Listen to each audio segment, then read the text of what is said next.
Today I'm going to go ahead and show you guys how to feature your listings. And if anyone needs to, I can show them how to make their listing. Today, since I don't have my own listings, I'm going to be using a listing from my market agency here in Tri-Lakes. To feature your listings, you're going to go down to your websites, module and command. Go ahead and hit edit agent site. And there's two ways to make sure you're utilizing your featured listings to show your properties that you have listed. In my case, my market agency's listings. The first way is we're going to go to homepage. You can scroll down to your listings. So this is going to be a very general way of doing your featured listings on your homepage. I probably wouldn't set it up here because this is going to have you choose a range from your center point.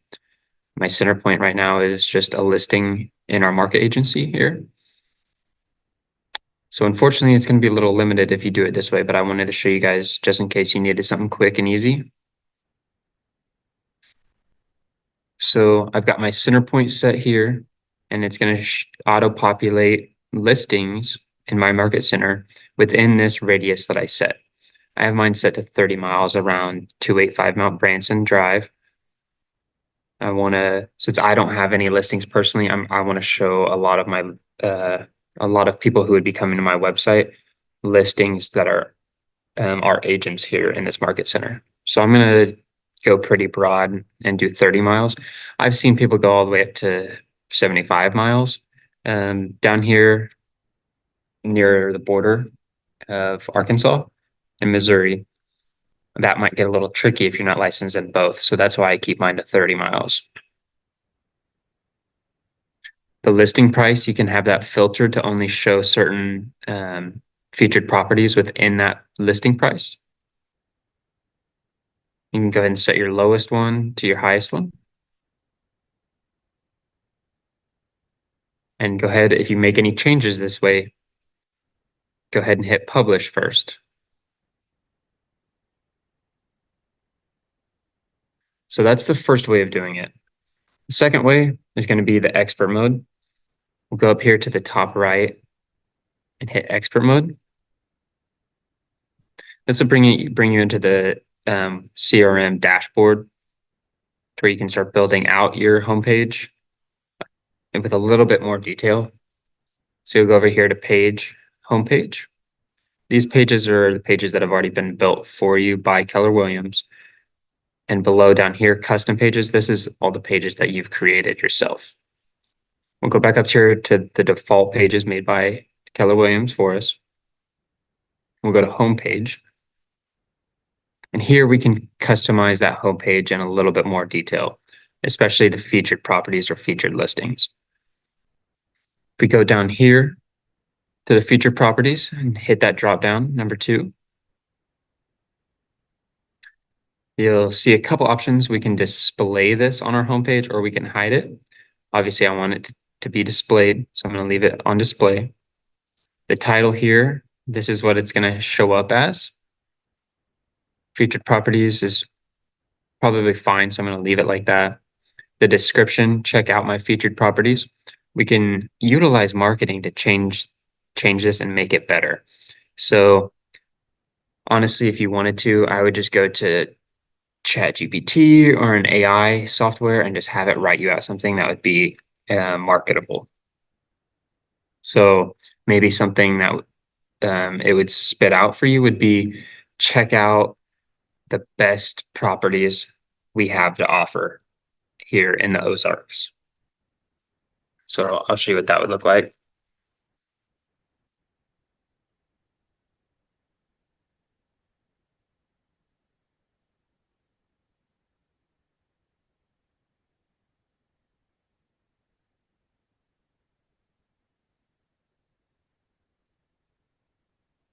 So I probably wouldn't capitalize every word like I did. It's normally just for titles, but We'll see how it looks like. So for the add listings down below, we have two options. We can do dynamic or basic.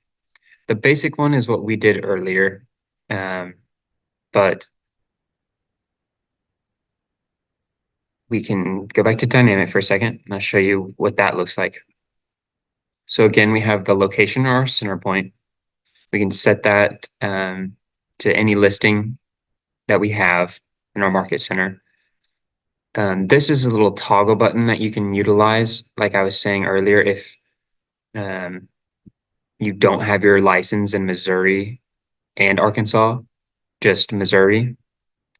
If your radius is set to Arkansas, it reaches Arkansas and across the border, this is where you'd want to toggle that button. Make sure it's only showing properties in this state. So in our instance, it'd be Missouri. And that's because we only have our license in Missouri. Here underneath that, we can display a max number of listings. You could display them all if you wanted to. If you had 30 listings, which I don't believe you do, but if you did that were active, you could feel free to have them on here. I keep it short for marketing purposes. You don't want to give them the whole cake. So if you own a candy store, the kids come into the candy store, you might give one free sample of Laffy Taffy to every kid. In this case, listings, you give them one listing. You don't want to spill all your candy out on the floor, and you don't want to give away all your free samples or multiple free samples to the same person. So you can limit how many listings they're allowed to see before they start to actually click around and search on your website. Again, we have the search radius. I have it set to 30 miles around my center point. This one is pretty interesting, and this is where a lot of marketing will start to be utilized on your featured listings on your homepage. So we can sort the listings in a varied amount of ways. We can do the living area, the cost is high to low, the price of the living area, low to high, how long it's been listed for. So we can show our newest listings first, or we could go ahead and do it the opposite direction, which is what I have it set at right now, which is showing our oldest listings first. The reason I do that, or the reason I personally have that selected, is because the oldest listings, we want to get them out the door before they expire, obviously. We want to maintain a good image, a good rep with our community and with our fan base. So we don't want them to see us as an agent who can't sell a listing, someone who has a lot of expired listings on their resume. Not that anyone would ever know, but it's a pride thing, I guess. So I do oldest to newest. Another reason I do that is because our newest listings, we will get into this, but we will be sending them notifications, drip email campaigns, all of our clients and all of the agents in our databases. We're going to be sending them notifications when we get new listings.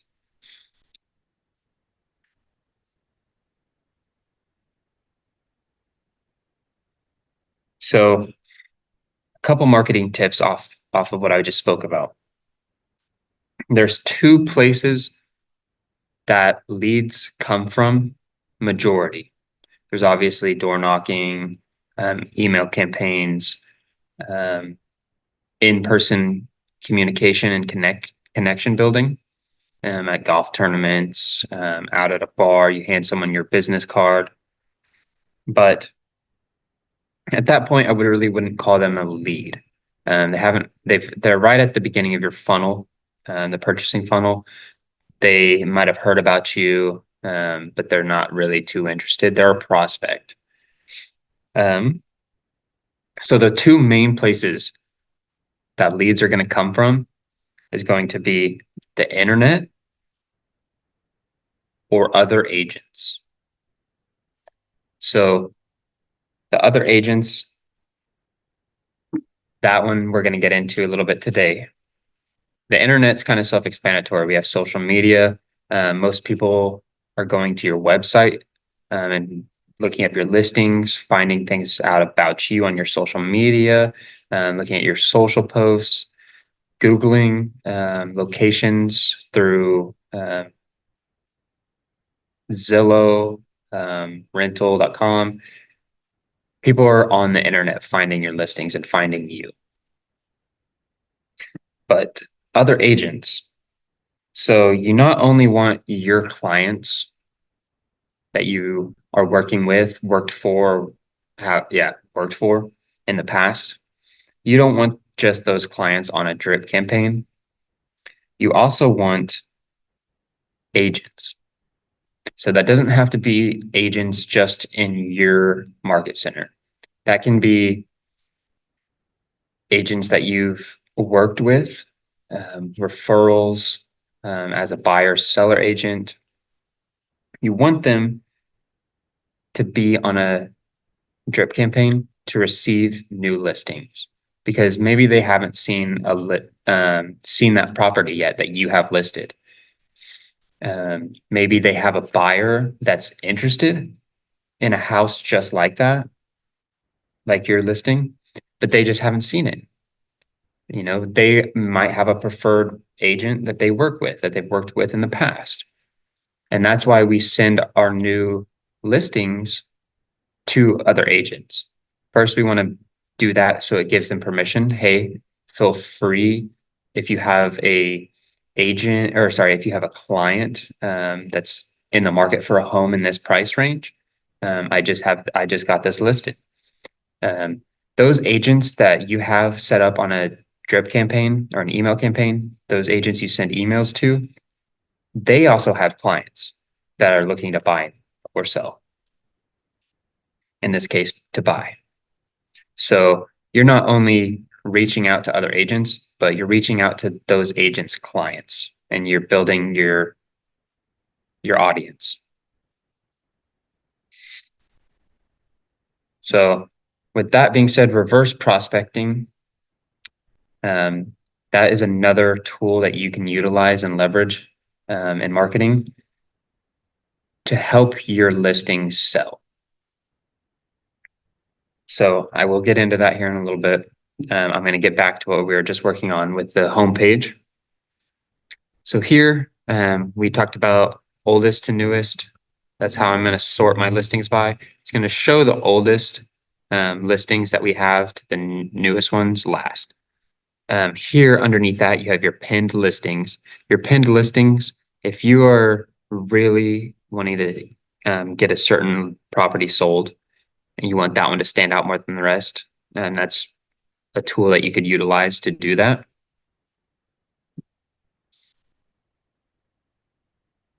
Down below, you have the option here to check mark and to toggle just your listings. So if you just want your individual listings that you've created, that you are managing and working on to show up on your homepage, that's the toggle that you'd want to use right here. That will only show your listings on your featured properties page. Down below, I don't have any listings. So here I have my affiliate brokerage or market centers listings. I have that toggled because, like I said, I don't have any listings of my own yet. You can have both of these selected. I know I said if you have the My Listings selected, it's only going to show you your listings. Some things aren't self-explanatory, but you can have both. But if you just have the first one, My Listings toggled, then that's only going to show your listings. And the marketing behind or a marketing reason that you might want to have both of them selected. So agents in your market center, they have clients too. They want to make money. They want to refer people to you. Maybe they even want to work with you as a buyer and make that compensation. So they are all potential leads or prospects. And as well, another tool or another reason for doing this would be maybe an agent in your market center. Maybe they have a listing that one of your buyers is interested in. And it's not your listing, but it's another agent's. Now you just bridge the gap between them by having their listings on your homepage. One of your buyers can see that listing and say, oh, I would like to look at this. Now you can reach out to your agent and now you guys are in business.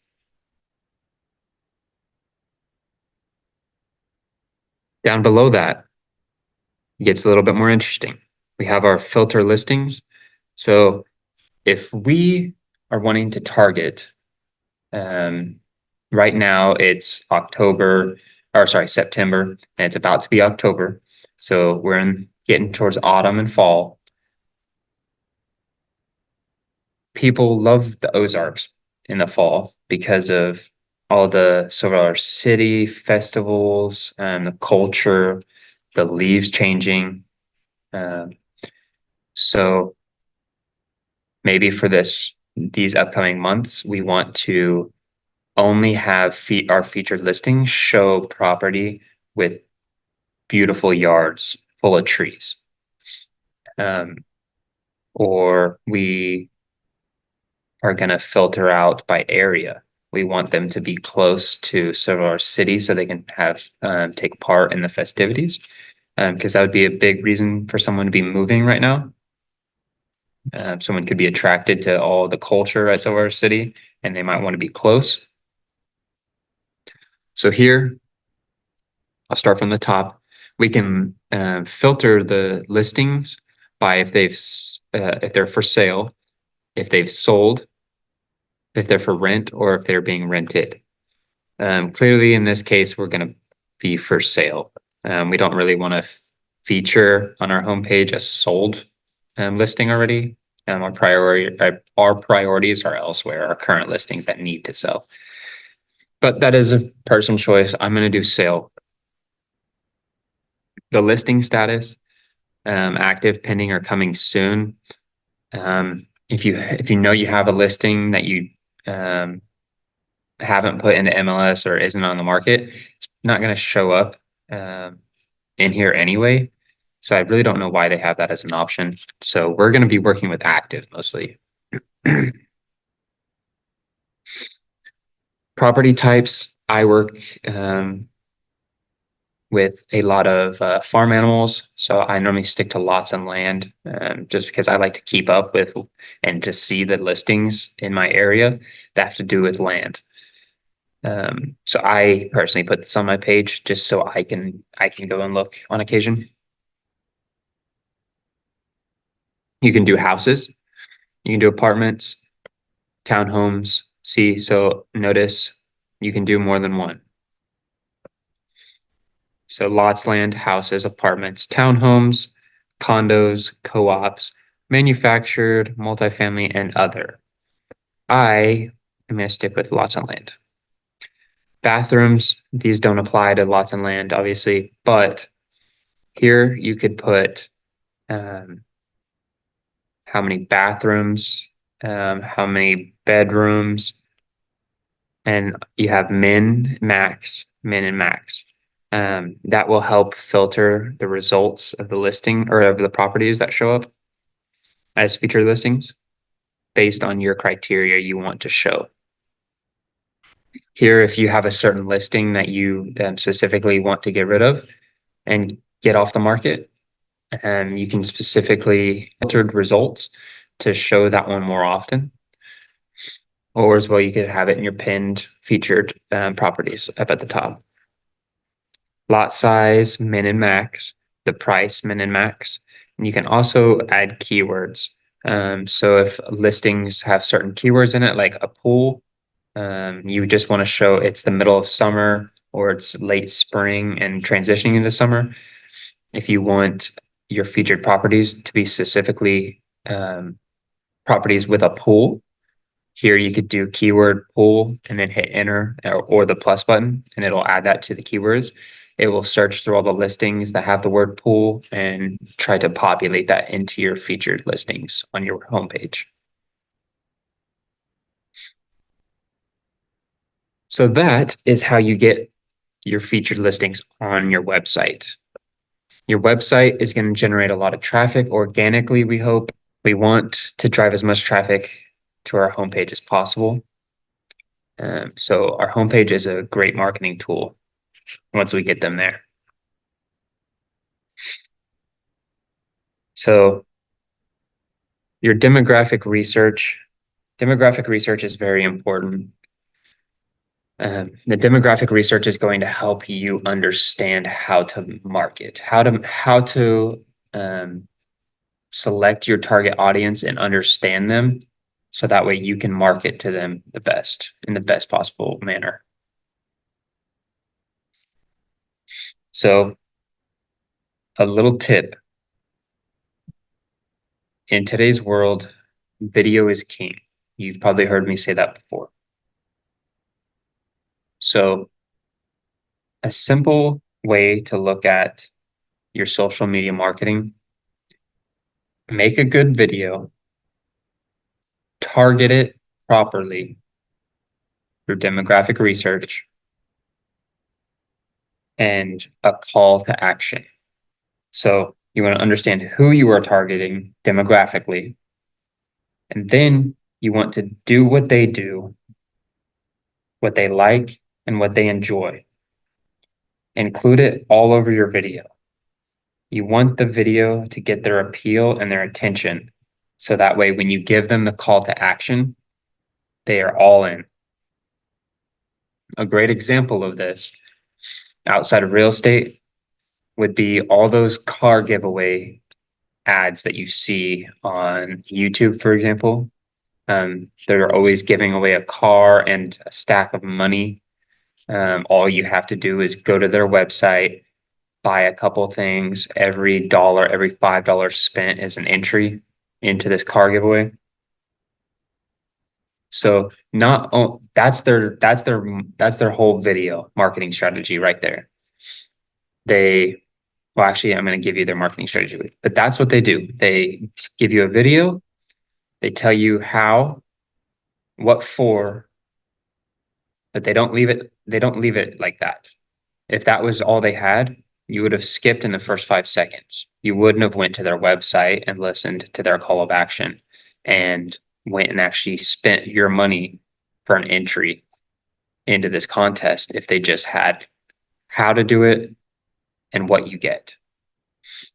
Today, we want more. We want to be enticed.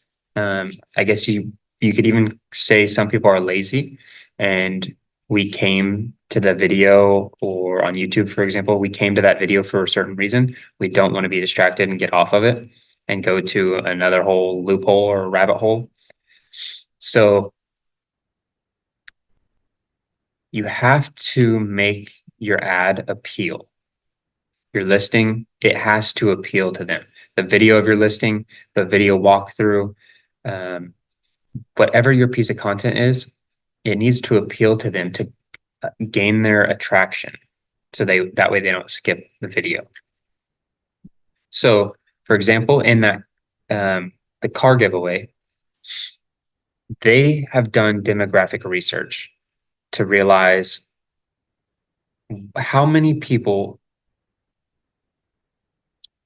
are going to see this ad and actually click. They think about for instance, they think about the actual prospect or the lead. So they take it a step further before it's ever even done. They look towards the future and think, who is actually going to buy?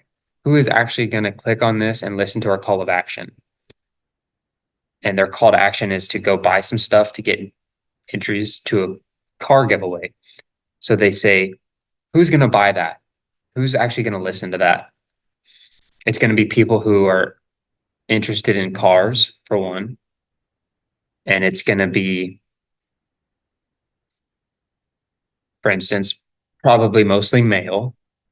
Depending on like if it's a muscle car, they might have few women in there that would be actually willing to do it and go spend their money. Mostly it's going to be guys. Um, so they're trying to find their target market. Who is actually going to buy this? Who's actually going to listen to our call of action? So once they determine who is going to do that, they look at what do those people like? What do car people like? The people that are going to buy into our call of action, the car people who want this car, what do they like besides just cars? Well, a lot of them like flames, a lot of them like loud music with bass. People always putting subwoofers in their nice cars. Um, let's see. They like most people who drive fast cars and are into that car lifestyle. They like coffee, I've noticed. They like doing car shows. They like loud exhausts, things like that. They like rock and roll normally, or rap, or country maybe. They don't listen to jazz. I mean, there's some out there, but they take that target person that's buying this and they get an average. And then they take the average person and make that their target market. They're not looking for that one car person who likes Taylor Swift. They're not going to do that because there's not very many car people that might like Taylor Swift. They're going to go broad in general. Most car people listen, or at least truck people, most truck enthusiasts like country music. So if it's a truck giveaway, they're probably in their video going to include in the background country music. Are you guys seeing what I'm getting at? They use those interests of their target audience, their target market. They use the interests throughout their video and their media and their content and their listing presentations and their copy and their title of their emails um, to appeal and to attract those people to stay throughout the whole thing and consume. So that way, by the time you give them their call to action right at the end, your call to action, go to our website now, pay for this, and every dollar goes to an entry. Before they give that to them, they appeal to them and have retained them because in a truck giveaway, we'll go to a truck giveaway because it's more, or I guess it's even easier to target that market. They like country. So we're going to have country music. We might even throw in a picture or a quick little montage of someone shooting guns, um, explosions, monster trucks. You know, someone watching that is going to be like pretty hooked and they're going to be like, all right, I'm going to watch this. Those are my interests. Oh, and it's a car giveaway. Those align with, that's perfect. I'm a car guy. I really liked this video. I'm not just going to skip it. I'm going to see what this company is about. Maybe I won't even buy anything. I'm just going to look, see what they have to offer. So you just created a prospect.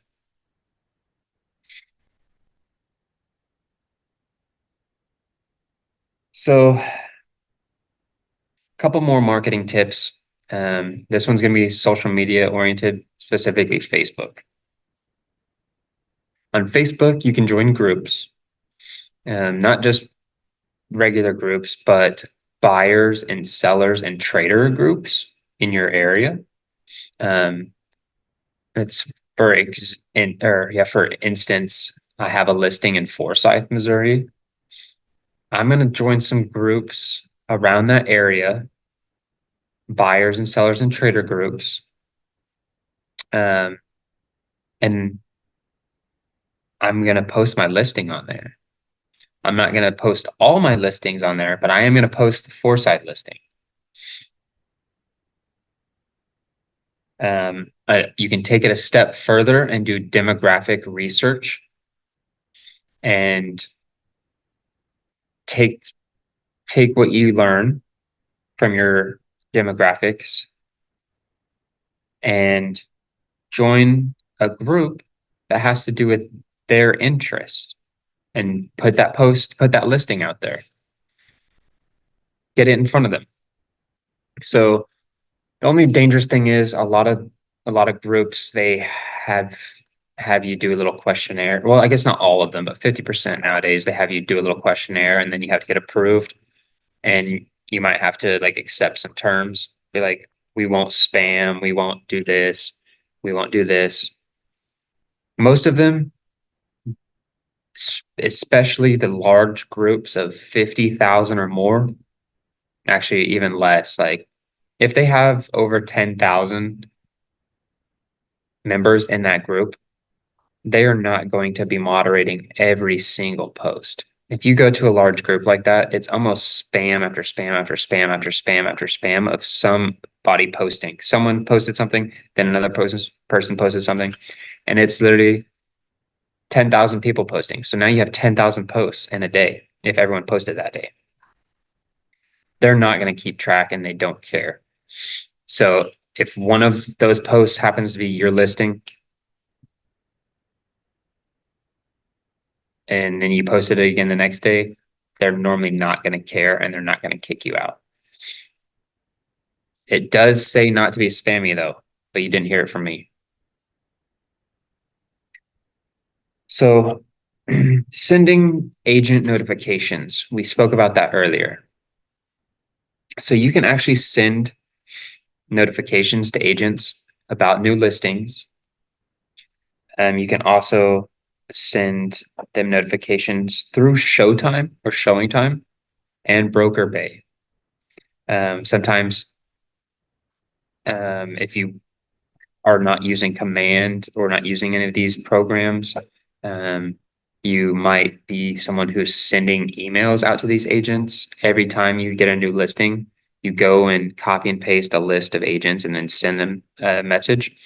That works too. But you can also keep track of it by utilizing Broker Bay and Showing Finder. Basically, every so often, especially your exclusive listings, your very nice GQ listings, those are the ones you want to be doing this with. Every listing that you get, you don't need to send out to your whole database. Your clients, yes, definitely.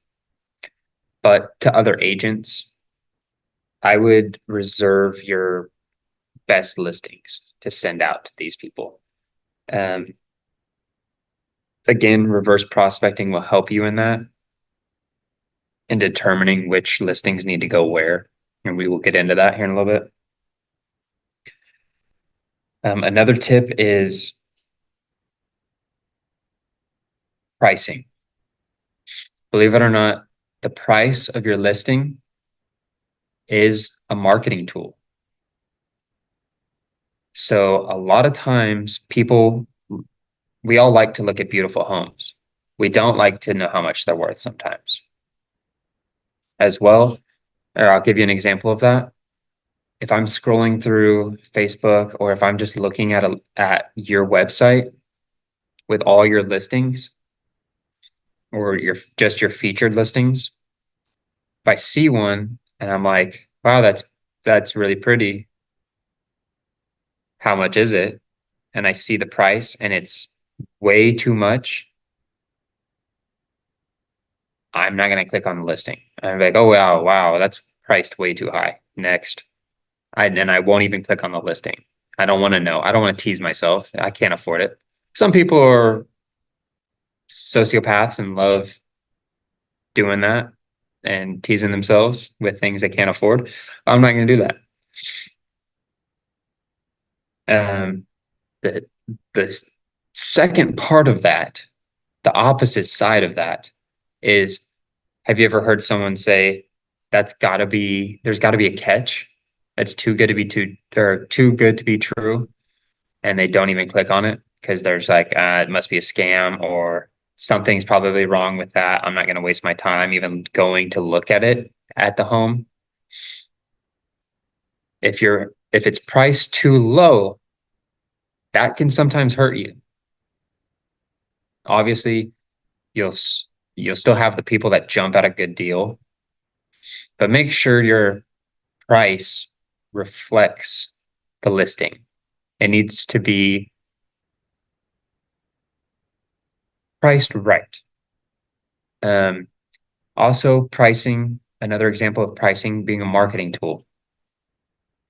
If you leave off the price of your listing, not really your listing because the price has to be in your listing, but you, the content you're creating, the social posts, the emails, the postcards, the letters, this Facebook paid ads, you don't need to have the price in all of them.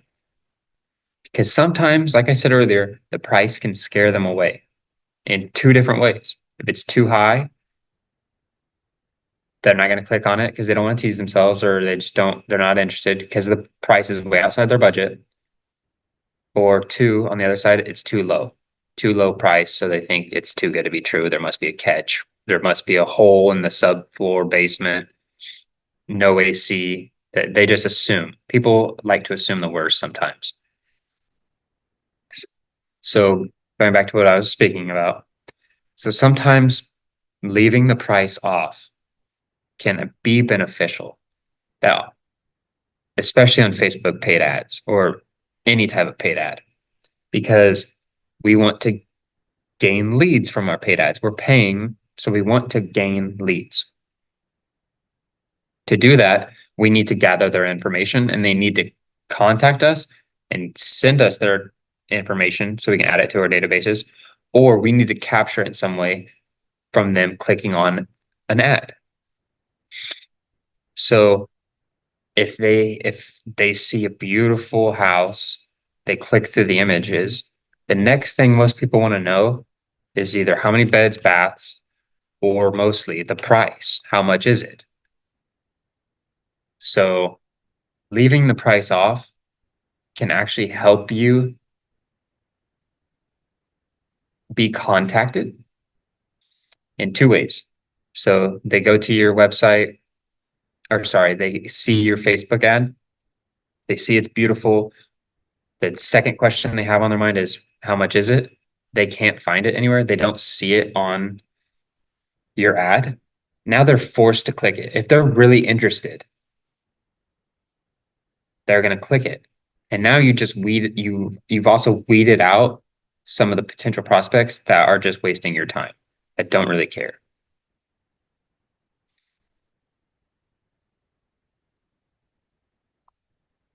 Lost my train of thought there. Oh, and then the interested ones, once they've clicked on it, they were interested. And well, honestly, this is just now coming to me. But so the people that did click on it and you didn't include the price, you can track their engagement and see through Google Analytics, or in our case, KW Command. It tracks your website visitors and reports on your command. I can go to that really quick just to remind you where that is.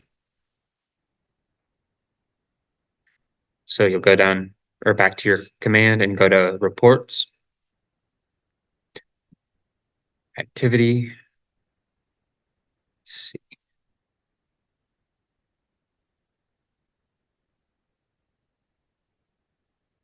I apologize. We're going to go to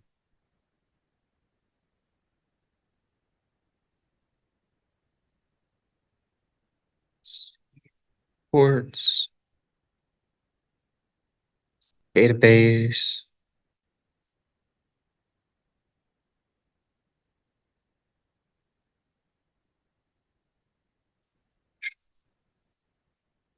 I know it's in here somewhere, guys. Just bear with me.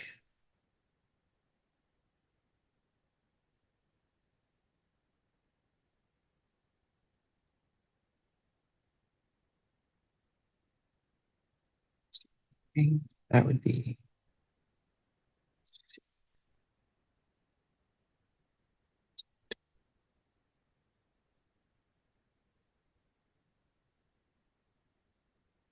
Yeah, and it's definitely got to be under reports.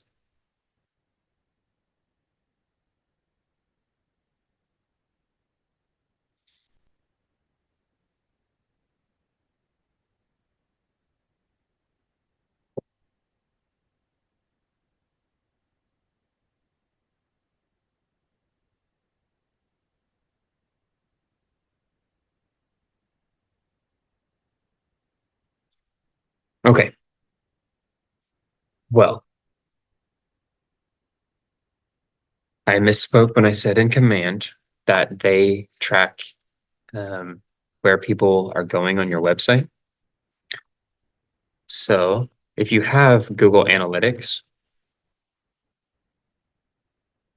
which I do have Google Analytics, and it is set up on my command website, I do recommend you doing that because this is what you're going to see. You're going to see how many users were on your website day by day, the event count, how many are new users and have never been to your site before, when they're active, and as well, you'll be able to see, let's see, their engagement time. So how long they were on your website, um, what ads are performing well? Did they come from an email? Um, how did they get to your website? Where they got to your website from, country, uh, which pages and screens got the most views. You can also see the demographic details here, their engagement rate, which pages they clicked on. So pages and screens, views by page path. So here you can see where they were moving from on your website. So that is going to help you keep track of those types of people, those types of leads that have clicked on an ad without the price. And you'll see that on Google Analytics. They came from that ad. And it will show you on command actually where if they came from an ad under campaigns, it'll show you where which campaign they actually clicked on to get to your website. And it'll show like how many people landed on that landing page you created with your listing for that ad. But Google Analytics will show you the what they did once they got to your landing page. It will show you they clicked on your ad without the price, which means they were interested enough to do a little research and click on it. You gathered their information from the ad, from them clicking on your ad. Now they're looking for the price on that landing page where you probably will have the list, or sorry, the price of the listing. And now you can see, did they actually find the price and then click out immediately? It'll tell you they stayed on that page for an average of 4 seconds, 5 seconds, whatever might have been, but it'll tell you time spent per session on that page. So if they clicked on your page, found the price, and immediately got out and said, nope, not worth it. It was pretty enough to find out the price, but now that I know the price, I'm not interested. That tells you a couple things. Maybe you need to change up your marketing strategy. Um, the pictures obviously were pretty enough and and displayed properly to get them to go look, but the price is what turned them away. So now you know that for sure because if they got to your landing page, saw the price in 3 seconds and left, now you know your price probably needs to be adjusted. And then on the other case, you can still reach out to them, be like, hey, just saw that you were on this page and you were interested in the ad, whatever verbiage you may choose to email to them. Just touching out to them and saying, "Hey, noticed. Is there anything I can help you with? Um, you weren't on the site very long. Please check back again if it's still on the market within a month. We might, or a week or 2 weeks, whatever that day may be, we might relist it for with a price reduction. So please keep in contact with me, or and check back in with me, or hey, noticed you were interested. The price might be a little too high. Would you be interested if I go ahead and reach out to you once a price reduction happens? Once the price comes down, do you care if I resend you an email, a touch, a phone call? You'd be surprised on what people will say. Another tip is open houses. Open houses can be done, believe it or not, online or offline.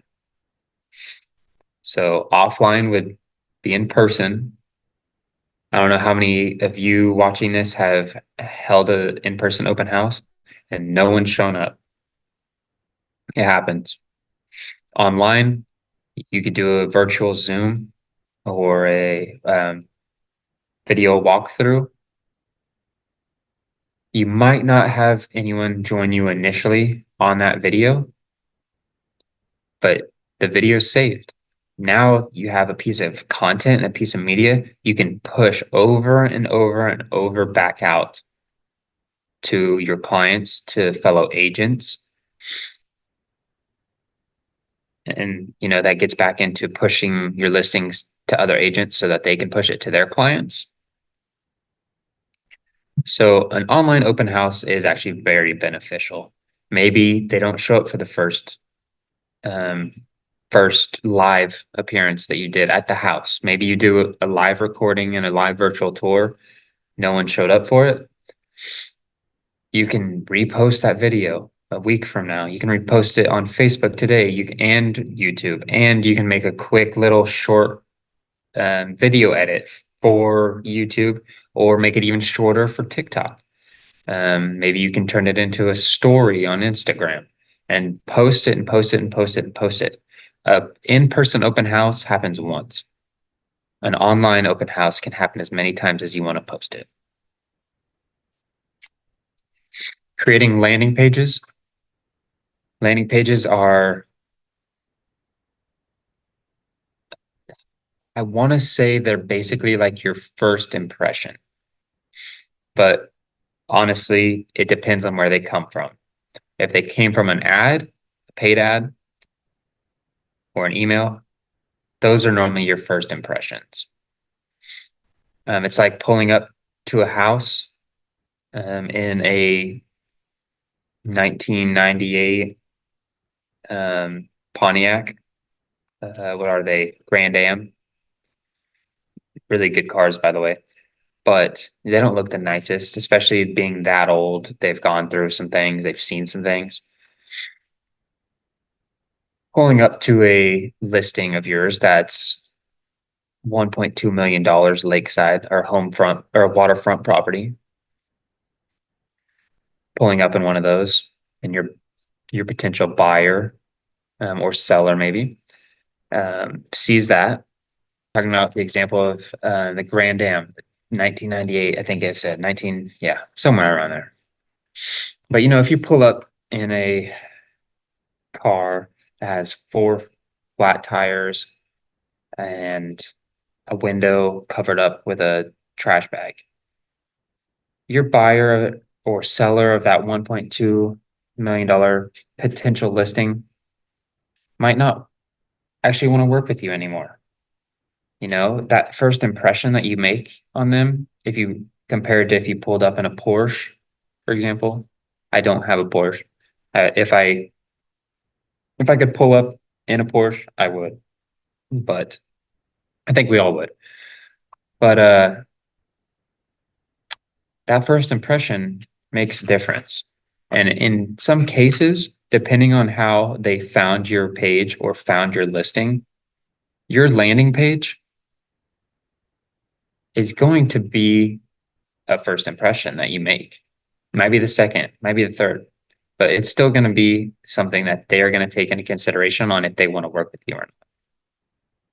So your landing pages, make sure your landing pages are, all right, listen to me. Make sure your landing pages match the quality of your listing and make sure both match the quality of the price of your listing. A lot of times, as realtors, we get busy. We can sometimes cut corners to make our lives easier. Who doesn't, right? Just because you have a home that could sell itself doesn't mean it will. For example, if you have a listing on a property that is, like I said, a $1.2 million home front property that is just absolutely beautiful and it's a luxurious place worth $1.2 million, your listing, the quality of your listing needs to reflect that price. So just because it's a $1.5 million or $1.2 million home and the house is super easy to take pictures of. You could go out there with an iPhone and take pictures of it because it's just a gorgeous home. You don't need a professional photographer. You can just use your phone, which I don't recommend doing. Just because it's a beautiful home doesn't mean it will sell itself, to be honest. Don't take shortcuts. Um,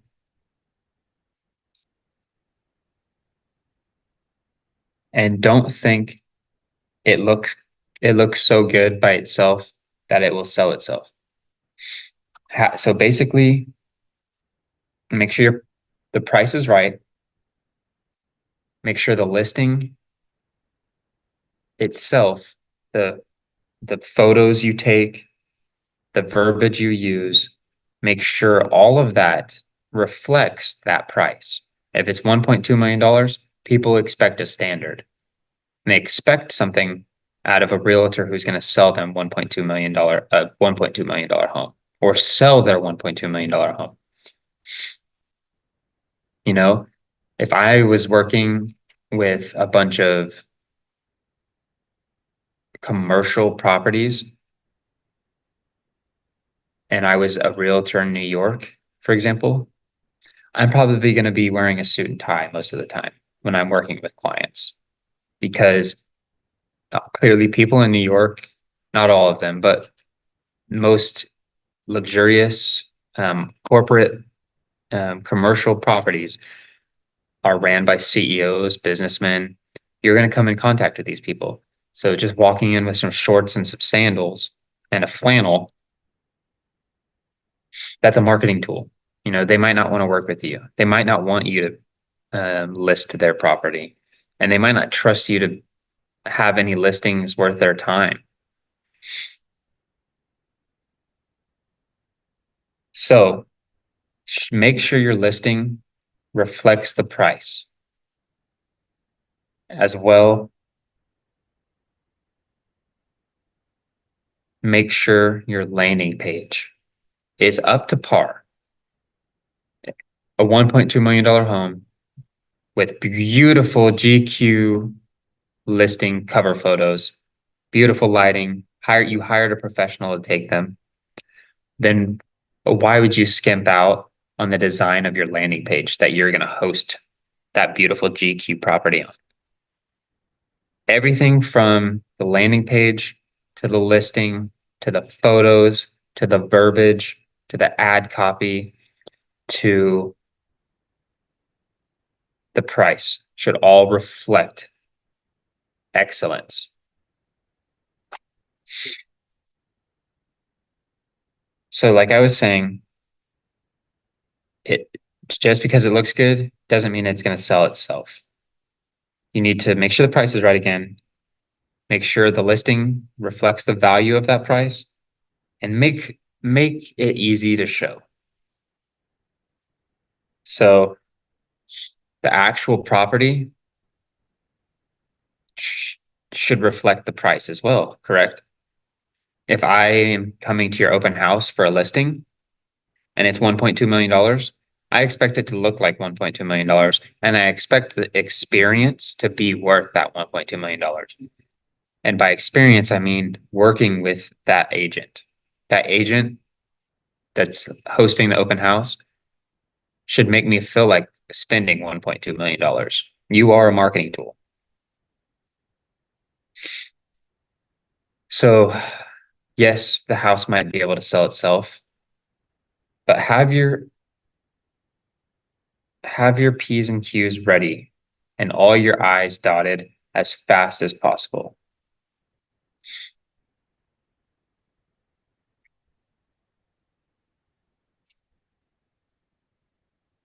The next thing I want to talk about is going to be saved searches and saved searches by contacts. So we can actually go into our database, select a contact, and create a saved search just for them. So, for instance, if I have a client who is looking for a certain square footage home that has a pool and a barn and 4 acres of land, it's red. I don't know why the house would be red. That'd be weird. So we'll do, and the barn's red, a red barn. And they want to be in this neighborhood and they want a certain budget to meet within a certain budget. You can create a saved search under their contact with all those requirements. And as soon as a listing meeting those requirements or similar goes onto the market, it could be your listing, another agent's listing, anyone in our MLS feeds. As soon as that is listed, you'll get a notification and they will get a notification. So saved searches are a great way to market listings. Maybe you weren't able to help a certain client find exactly what they needed a couple months ago. They're still looking. Instead of just keeping track of that and yourself manually going through all your listings, going through all your brokers' listings, or reverse prospecting and finding other agents with listings like that that meet your client's criteria, and just going on and on and on. Hey, I'm just reaching out to you. I haven't found anything yet. I know it's been a month. I hope you're still interested. I will inform you as soon as you get one. You can just have that set up already from the get-go. You can make marketing easy for you. So I'm going to show you how to do that really quick.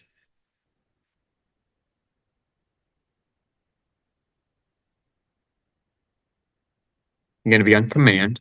You're going to go to your contacts.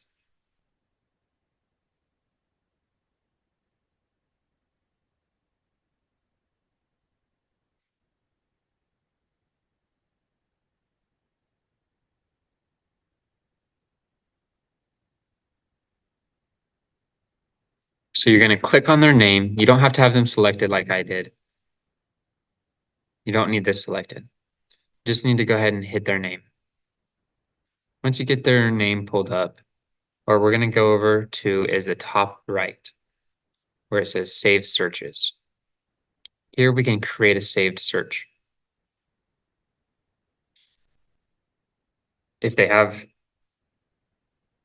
a certain city, a certain school zone, a certain zip code and a certain neighborhood that they would like to live in and move to, you can filter out those right here. We're going to do neighborhood in this instance. We're going to do Branson Hills.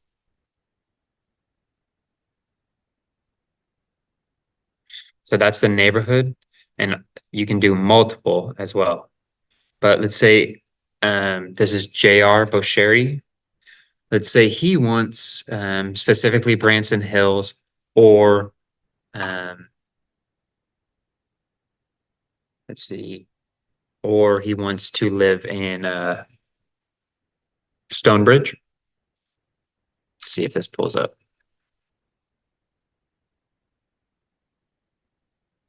Actually, we'll do Saddlebrook.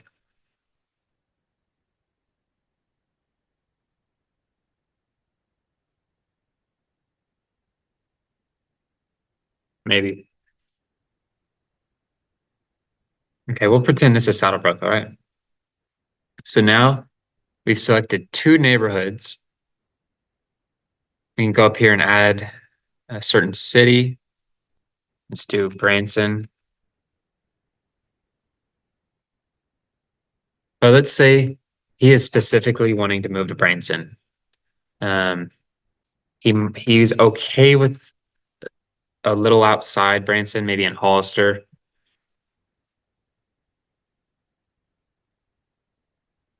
The price, let's see.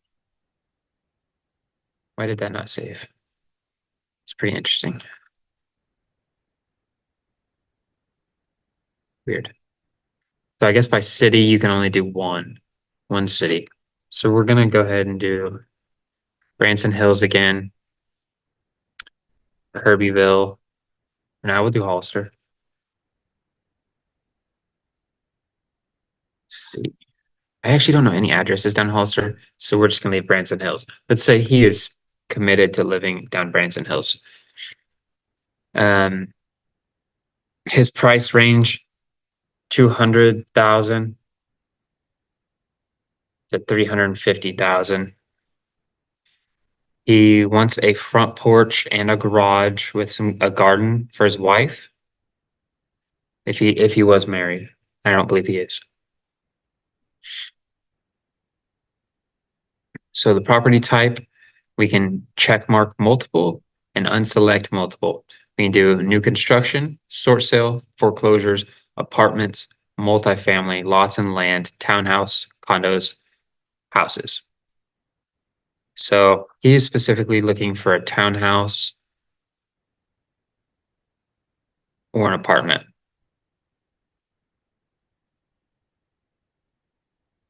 But he is interested in new construction because there's a lot of new apartment buildings always going up. The listing status for sale, active, pending, or coming soon. We can do coming soon and active, but pending. Why would we want to send him pending? A house that could potentially already be sold, a listing. The baths, he only needs one. He would like more, but he's fine with just one. We don't want to exclude the ones with just one because he's willing to do just one bathroom.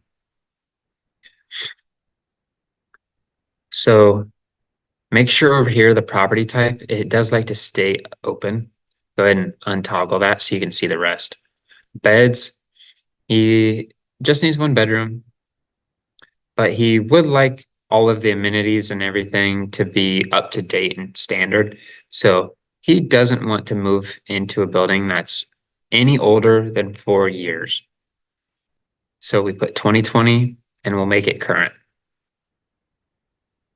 The living area. So this is going to be square feet.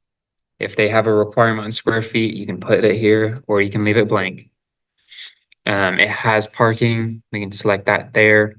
It has been price reduced in the past 7 days, or they're just looking for open houses.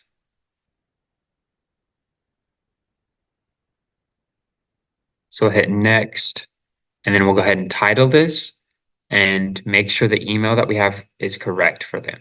Because now at this point, any house, or in this case, apartment or townhouse, that comes up into our MLS feed that meets this required, what is the word I'm looking for?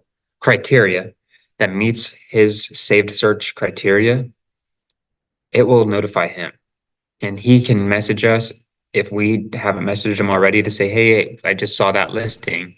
I'm sure you got a message or an email already. How is it making you feel? When would you like to go look at it?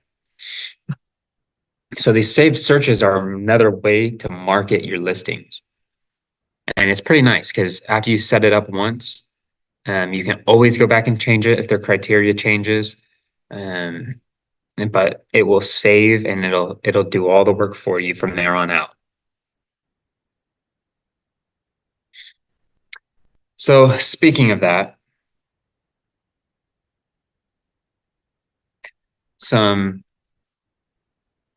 if you noticed on the saved search, the last three things that I had was has parking, open house only, or price reduced within the last 7 days. I want to give you a way to use this for marketing, or I want to give you a way to use that so that way you can use it to market. So your Facebook ad idea that I'm going to give you today is you can run an ad that says, or even a social post that says, would you like to see all the homes that had a price reduction in the past 7 days? With a link. You post that link to your landing page, a listing landing page that has a collection of all the houses that have been reduced in the past 7 days. That's a way to get rid of those listings that are now being price reduced. You just marketed it to them on social media. And if they have clicked on it, if it's an ad specifically, and they've clicked on it, their information has been imported and collected into your database as a lead from that ad. Now you know which leads came from that post reduction or the price reduction post that you made. And now you can go in over here. Let's say JR was one of those leads that came in from that post that says, are you interested in the homes that have had a price reduction in the last 7 days? And they've clicked on it, they showing you that they have interest. You can go to their contact and create a saved search for them that only shows price reduced listings that have been price reduced in the last 7 days. Now you can send that to them and they will get an email of all the listings that have price reductions in the past 7 days. And it will show them listings from other agents in your market center, and yours as well. So you're not only just marketing yourself, you're marketing listings in your area, listings owned by other agents. So there's an opportunity to market for a referral fee, or to work with another agent as maybe you can have one of these people say, oh yeah, I noticed one of these listings has been price reduced. In our case, JR says, hey, I got that email of all the listings and there was one that I found. It looks like it's another agent's. Could you set that up for me? And now he wants to work with you as a buyer. And now you get to make compensation as a buyer. So that's just a way you can use saved searches and the price reduced specifically as a marketing tool. So remember that Facebook post idea is, would you like to see all the homes that had a price reduction in the past 7 days? Click here with a call to action. Or you could have AI generate you something that's super fancy that says, these homes are going fast. They've just been reduced and they're in your area. Click to see them now. Homes are hot, prices are low. See which ones have just been reduced on the market. Another idea is all open houses in 65737 or all open houses in your area. And then you can make a carousel of all those listings that are in their area and send it to them. And you do that by collections. To create a collection, you go into your listings and hit create a collection. I can show you that really quick.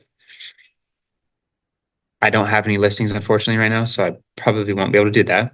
But you've got your My Listings at the top, collections and search. If you go to collections, you can go ahead and create a collection. Here you can type in or select all of the ones that meet your criteria. Over on the left, you can fill out all that criteria that you were looking for. Let's say JR was for this example. I know he's just looking for, 1 bedroom. Um, doesn't need no, so he doesn't need more than one. So he's just going to go with one. The bathroom, he wants one at least, but he's fine with 2.5. And the price range, he wants to stay under 35,000. Sorry, 350,000. But he doesn't want to go too low and get a janky house, so he's going to stay at 200,000. The living square feet, he doesn't care. He wants it to be built after 2020, which in his price range, we might need to change that. Property type apartment, which probably won't work here, because obviously our the price range we set. Listing type, we can do coming soon, broker exclusive, or KW reserve. Apply filters. And now here's a list of all these listings. I didn't put an area, so this is the listings across the nation. So that's how powerful this is. I can go ahead and create a listing. So let's say JR, he wanted to move to Branson, and that's all he wanted to move, and that's all he was interested in. We'll do Branson, Missouri, apply the new filter, and that's what I figured. Nothing would show up, unfortunately. So we'll get rid of the property type. We'll go ahead and back this down to 2010. See if we can find anything in that price range. Let's see. Bathroom. So let's say we couldn't find anything for him in that. So we're gonna go 2000, 20-year-old home. Okay, that's a little bit more reasonable. So now we've got 4 listings. We're gonna go ahead and create this collection and name it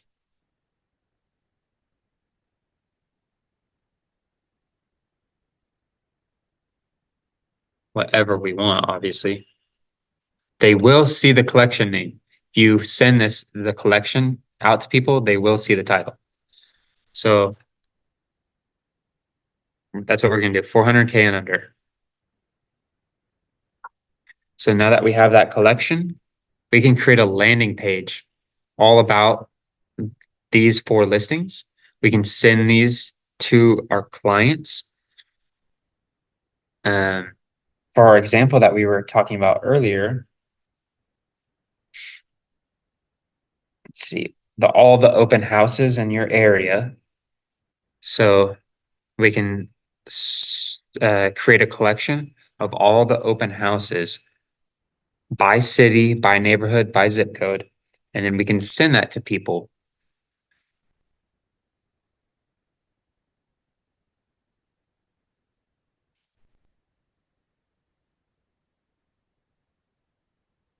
So I think we all know how important drip email campaigns are in making, at this point at least, and how powerful of a marketing tool sending emails are out to people still.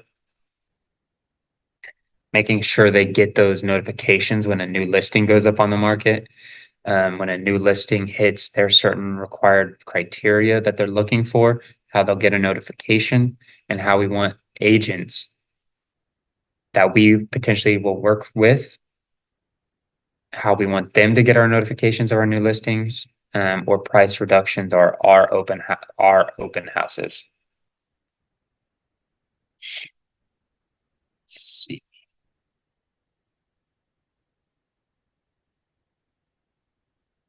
So reverse prospecting. I'm going to go ahead and get into reverse prospecting really quick for you and just show you what that's about. So reverse prospecting, you will basically go, don't have MLS pulled up on this or else I would show you. But you're going to go to Flex MLS and reverse prospecting is going to show you agents with clients that have looked at or searched for houses and listings that are similar to yours, that match the criteria, maybe same area, same amenities. But if I'm a client working with an agent and I've looked at a listing with this agent and there's other listings with you as an agent that you have that I would be interested in because of my search, they're similar. I have never came in contact with you once and I have no clue who you are. You can do reverse prospecting on your listing to find me. So I'm going to show you, or I was going to show you how to do that. I'll definitely make another video sometime to show you how to do that. So stay tuned for that on our YouTube. But I'm going to walk you through it right now. So that way I'm not holding it out on you.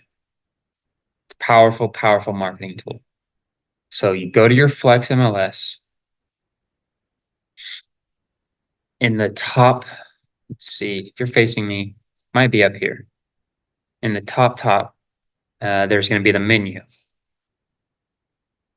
Select that menu, go all the way down, somewhere around here, but go all the way down there.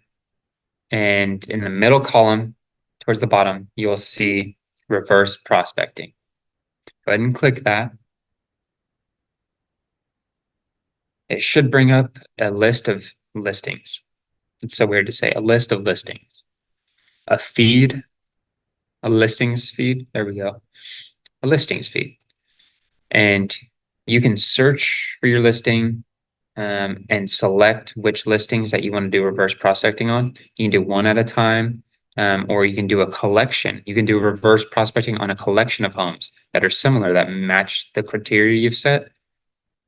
And you can reverse prospect it, and it is going to load and load and load and display for you a feed, we'll call it this time, a feed of agents who have clients that are looking for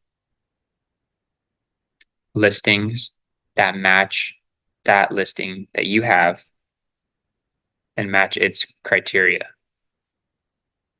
So it's a very beneficial marketing tool to do that.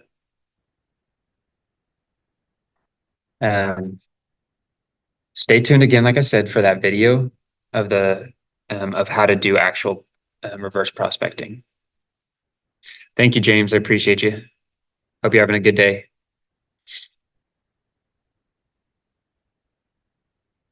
Now that we've talked about that, we'll go ahead and do some YouTube shorts and TikTok ideas for you guys. And I'm going to go ahead and offer and pitch myself here. You're more than welcome to pay me and I will gladly come to your listing, to your property, and I'll provide the actors, provide the camera. You just have to provide the actual property. So if you have a listing that you want to show off, that you want to make TikToks of, make YouTube shorts, you want to do a virtual tour, a promotional video over the property, you're more than welcome to pay me. I'll provide everything and you don't have to do a thing. But TikToks and YouTube, I'm going to go ahead and pull up a couple of examples of some great ones that I've seen in the past. TikToks are kind of, I would say, the new thing. It's an untapped social media platform for realtors. Some realtors are catching on. A lot of us are afraid to use TikTok because the demographic age on there. When it first came out, it was full of Gen Z, a few millennials, but mostly young kids, the youth. It's caught on a little bit more. It's gotten a little bit more trendy with the middle-aged generations, my generation. So first-time home buyers, they're going to be a market that you can target on TikTok. And the cool thing about TikTok, the only reason I share it with you is because how easy is it? How time consuming is it to make a 20-second video? Up to 60 seconds. Or sorry, did I say 20 minutes? 20 seconds. A 20-second video up to 60 seconds. It literally is going to take you maybe 2 minutes to get everything right so that you can film it. And then once you film it, you make a couple quick edits, throw some music on there, whatever it may be, some transitions. It takes you maybe 5 minutes to 10 minutes total if you know what you're doing, had some practice doing it. 10 minutes, and now you have a quick 30-second video that could gain you multiple leads on your listing. All you have to do is go in and maybe take a quick transition video of you going by the for sale sign with your beautiful face on it, going into the front door, and then some quick transitions of all the rooms. That's super simple. Doesn't require a lot of demographic research or marketing, but it is a marketing tool. So, like I said, if you feel like TikTok, something that you don't want to do, you can gladly pay me and I'll make your TikToks for you, and I'll even post them. So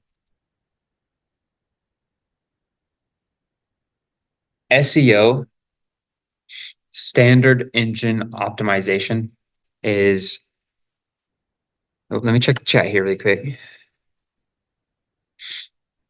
You are welcome. Appreciate you, James. Rock and roll. Man, now I wish I had a little guitar.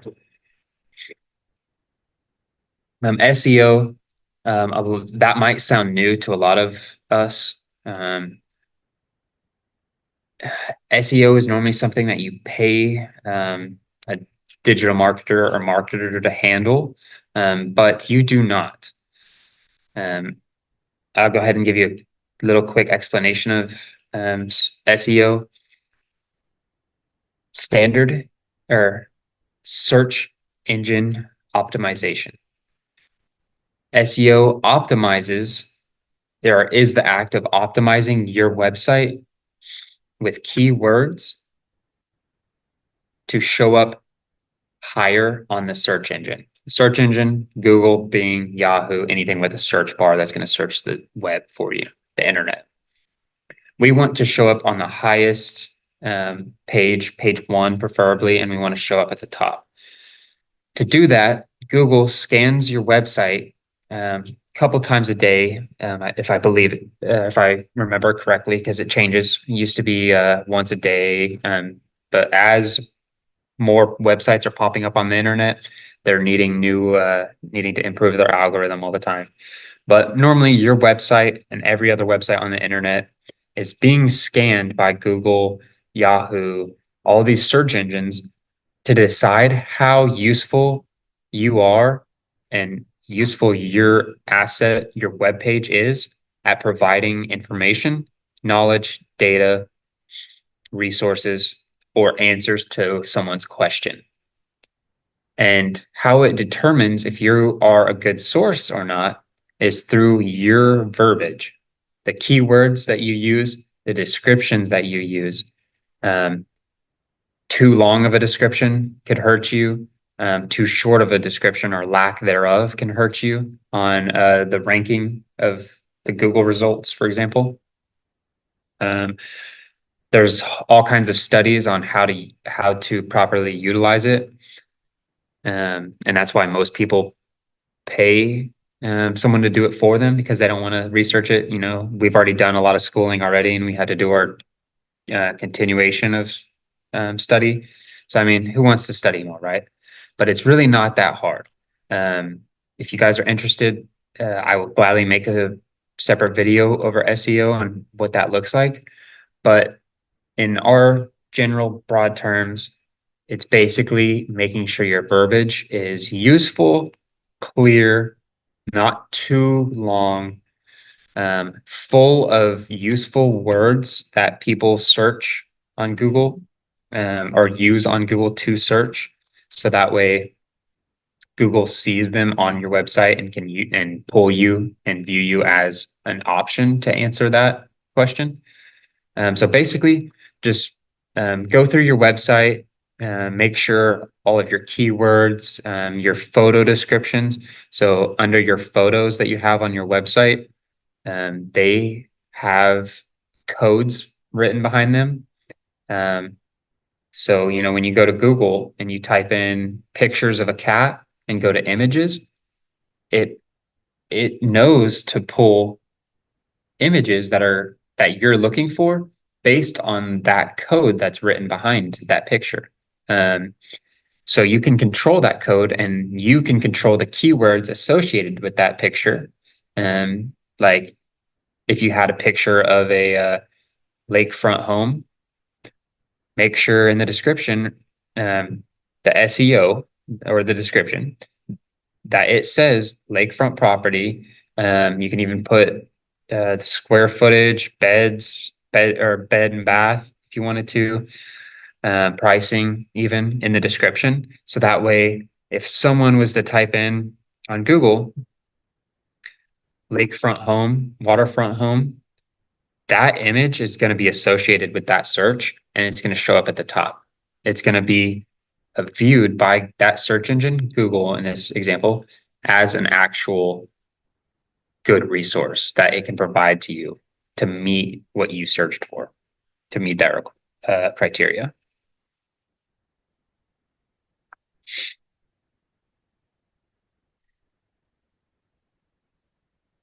A good resource for you to use if you're interested in SEO. There's multiple websites, but I prefer erank.com.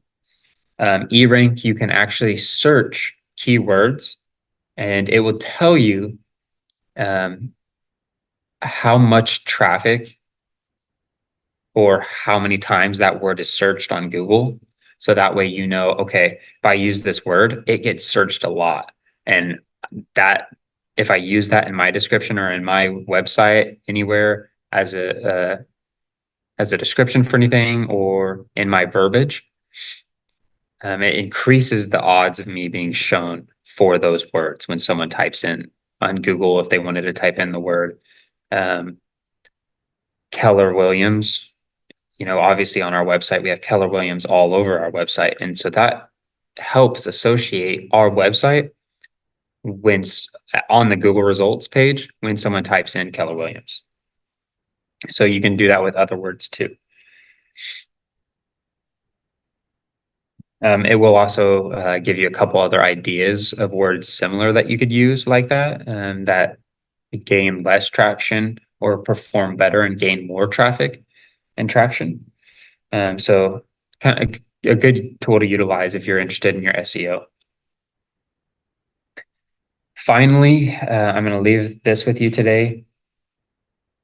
Um, Actually, we've got a little bit more time, so I might go into a little bit more. But the next one is generate and leverage AI. So in today's time, AI is a great marketing tool for us to use as realtors. We're busy. We already have to jump through 20 hoops, if not more, every time we have a potential client or a lead. We have to send them an email, send them multiple touches, um, get in contact with them and make sure, find out what they're interested in, then attach them to a smart plan. Then we have to track our goals, track our analytics, all these hoops that we have to outsource and pay someone else to do for us because we just don't have the time. There's already so many hoops we have to jump through. AI can be used for almost anything nowadays.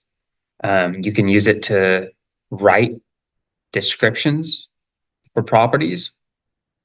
An example of that is after you perform your demographic research, you have some interests of your target audience or your target market. You found out that for your 40-acre property that you're trying to sell that has 13 acres of pasture um, for farm animals, uh, for livestock, you're obviously going to market that and use your verbiage to market it as to a farmer, to someone interested in homesteading or ranching. So you can have AI do that. Say, type me out a description of this beautiful 40-acre home with 13 acres of pasture, perfect for a farmer looking to move to Branson, Missouri. Boom, type that into chat ChatGPT, deepai.org, and it's gonna pop you out a whole description for your listing. Um, all around verbiage, based on verbiage that is going to stand out to a farmer, a rancher, a homesteader. It can write you the descriptions for your SEO, like I said, behind your photos. It can write the description for the photos. Um, it can even generate photos for you. Obviously, in our case, we have photos that we paid for done professionally of our listings of our houses or our properties. So we really don't need that. But if you kind of want to be lazy and just have AI generate you a TikTok or a YouTube ad or a Facebook ad, a paid ad, or even an email, they can do that for you. Emails are great marketing tools. So, I like to go to an AI, basically write out what I would like to be said in an email.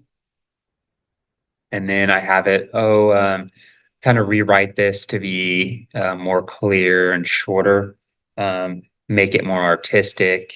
Um, like I use the example if I'm selling a Frank Lloyd Wright home, uh, the person who's going to be interested in that probably knows a little bit about architecture or art. They're normally probably maybe a historian or an art person who sees the value in a Frank Lloyd Wright home, other than just the looks. They see the value in it. So I'm going to obviously market to them in a little different of a way with my verbiage, and I can have AI do that. Um, my emails, I can have it type out the title to make it sound catchy and something that they're not just going to delete or unsubscribe from. Next, the market. I spoke on this a little bit earlier when I was telling you that uh, I think I used a $1.2 million lakefront property. Yes, a lakefront property is going to sell itself. That's normally correct, but that doesn't give you an excuse to take your time. I've heard this before. Maybe you've heard realtors say this, but the market is slow right now. So I don't really have to be in a rush. It might feel like you can take your time, but the faster you have everything in order and the faster you have everything that you need for your listing, the faster it will sell. We want 7-day turnarounds. We don't want to set on listings. So the faster, no matter how slow the market is, no matter how easy you think the house is going to sell itself, the faster you have everything that you need, the faster it will sell. Make sure your T's are crossed, your I's are dotted, your P's and Q's are crossed, and the faster that listing will sell. I'll probably go ahead and leave you with this. Like signs that you put out in the neighborhood for open houses. Yes, that is a marketing tool. That's why we put them out there. And yards, our for sale signs, our open house signs. They are marketing tools, but you can take that a step further. You can send postcards, you can send letters to the neighbors, maybe just the 50 doors, 25 doors surrounding that area that you have the open house in, and send them an invitation to the open house. This lets them know who you are, who is selling property in their neighborhood, who has expertise selling in their neighborhood, who is actually marketing their listings in that neighborhood, and who can actually perform and sell. So that's step one. But you can go a step even further now. You can send the people in the neighborhood a letter when it sells, when you sell a listing in that neighborhood. Because now you're telling them, hey, this just sold. Welcome in your new neighbors. Obviously, if you get permission from the buyers, you can introduce them, or on their behalf, you can get a video from them and send it out to all of them, to all their neighbors, just introducing themselves. And your face and your email, all of that is going directly in front of the neighbors. So now they've not only seen your sign out in the yard, they've been invited by you. Now they know who's selling, who's actually sold. And now they know if they ever want to sell their house, they already know someone who's already operated and or operating in that neighborhood. I actually do have one more thing that I'd like to share with you.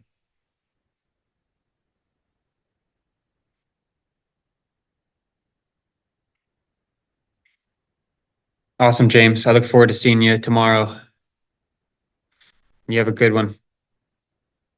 The last thing I'm going to leave with everyone is this sounds pretty self-explanatory or redundant, but social media is you taking your listing, which is your media, social media. The media part is your listing. Now go be social with it.